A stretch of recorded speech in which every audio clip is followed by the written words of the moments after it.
Madalas sa pag-ikot namin sa site, na-observe namin, isa lang ang waterproofing product na ginagamit para sa buong structure or sa buong bahay or building. So, ang tanong, recommended nga ba ang isang produkto lang para sa buong structure na? And meron nga ba talaga na one waterproofing product na para sa lahat?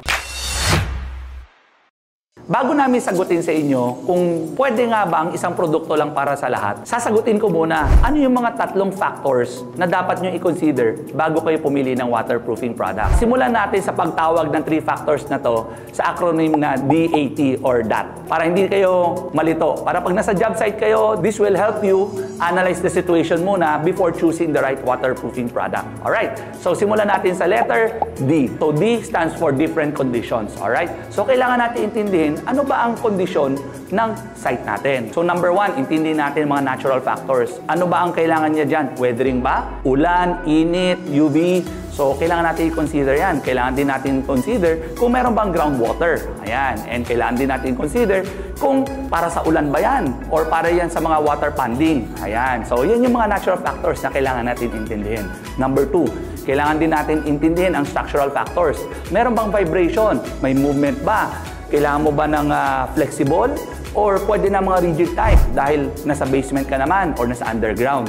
Ayan. Number 3, personal preference. Ito naman yung mga situation na gusto nyo ba gumamit ng tiles lang or gusto nyo gumamit lang ng coatings lang or gusto nyo ba ng roof garden. So, it's your personal preference kung ano yung gusto nyo. Kasi from there, doon tayo mag-analyze na naman kung ano ang tamang waterproofing product na gagamitin natin. Okay. Number 4, actual situations. Ito naman yung mga bagay na meron na ba existing tiles and then nagkaroon ng tulog.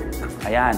Or pwede ka ba mag-waterproof from the positive side o kailangan sa negative side ka mag-waterproof? Ang negative side nyo ba ay nasa above ground or below ground? So these are some things na you should consider when choosing a waterproofing product. Letter D again is different conditions. Alright? Under naman sa acronym na letter A, ito naman yung ability ng waterproofing product natin. Ayan, no? So ito yung medyo magiging technical tayo ng konti. Alright? Pag-usapan natin example yung flexible cementitious. This is one very common product sa market. So basically ang flexible cementitious ay pinaghalong acrylic at saka polymerized na cement. Basically, when pinagsama natin sila, it forms a durable membrane na waterproofing material. So, of course, hindi naman lahat ng flexible cementitious are built on the same properties, no? So, you have to check kung ano yung tama at magandang waterproofing material according sa mga ASTM standards. Maganda ang flexible cementitious, meron lang siyang mga limitations. So, hindi maganda sa mga foot traffic. Ayan. So, kailangan mo pa mag-tapping. Hindi rin siya maganda na naka-expose dahil hindi rin ganun kaganda ang kanyang UV resistance, lalo na sa roof deck, no?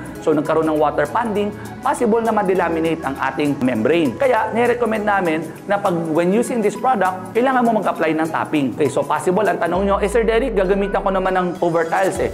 Tama. Possible na gagamitin mo yung over tiles at apply mo kagad sa flexible cementitious, but since nag-apply ka ng tiles, you will be using a trowel, may ngipin mga yon. Ang concern namin ay baka mamaya masugatan mo yung membrane. Kaya, ingat kayo. So, that's why we still recommend using a thin tapping or screed before applying the tiles. So, yan yung konting limitations ng flexible cementitious.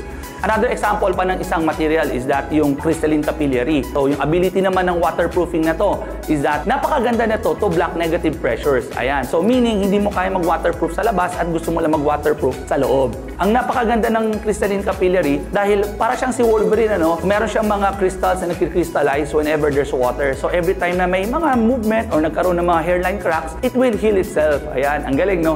But, unfortunately, again, sabi ko nga, may limitations lagi ang mga materials. May maganda at may mga downside. Ayan. Ang downside naman niya, hindi namin siya nire-recommend para sa mga matataas na structures kasi mahina ang kanyang flexibility. That's the reason why naman na pag umuulan na, kung nasa 5th floor ka or probably nasa 6th floor ng building, possible na mag-crack siya. Ayan. So, kaya hindi namin siya nire-recommend sa mga high-rise na buildings. Isang popular na waterproofing material is using styrene acrylic. Sa styrene acrylic pa lang, no, napakadami po talaga ng styrene acrylic at pure acrylic. Napakarami talaga ng acrylic or polyurethane. Or even epoxy, napakarami po talaga. We have to consider yung mga test ng ASTM kung papasya siya for waterproofing standard. Ano bang maganda sa styrene acrylic? Ang maganda dito is that flexible siya, napakadali niyang gamitin.